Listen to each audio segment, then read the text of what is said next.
Alright, so we're in the quiet space of a 2025 Mazda CX5, patiently waiting for the 2026 model, but this 2025 is one of the best vehicles that Mazda ever built. You can still get them in inventory, and they're pushing these heavily because there is a delay in the 2026 model. We just got confirmation yesterday. Thursday, February 26, 2026 model year CX5 port release delay. Due to a brief shift in initial 2026 CX5 shipments, dealers are encouraged to focus on available CX30, CX50 hybrid, and CX90 inventory and programs. We are writing to inform you that initial shipments of the 2026 Mazda CX5 will be delayed. At this time, we expect the adjustments to be measured in days or weeks, not months. To me, that means a month.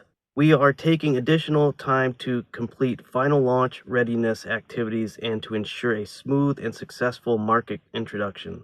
We share your urgency in getting the 2026 Mazda CX-5 into your showrooms and will provide updated shipment timing as soon as it's confirmed. In the meantime, we have enhanced programs and availability on CX30, CX50 hybrid, and CX90 to help support sales during the spring selling season. We encourage you to maintain focus on available inventory and continue working eligible loyalty customers in preparation for new CX5 arrivals. Thank you for your partnership and dedication. So that's really interesting. We already have orders with names on them, so I do have to reach out to those clients and let them know that there's probably a month in delay and when we'll see those vehicles.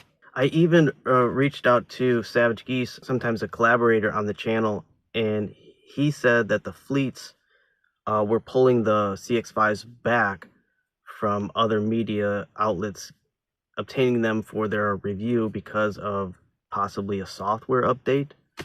So that's interesting. It's a bummer, but it's not like they're delaying them to put the physical buttons back in the cars, you know. So I'll keep you posted. I didn't expect this to be the part 2 of what they're not telling you for the 2026 CX5. But thanks a lot for watching. I'll see you in the next video and keep you updated about the progress on the 2026 Mazda CX5. And of course, when it does get here, be sure to subscribe so you can see the up close and personal look at the 2026 CX5.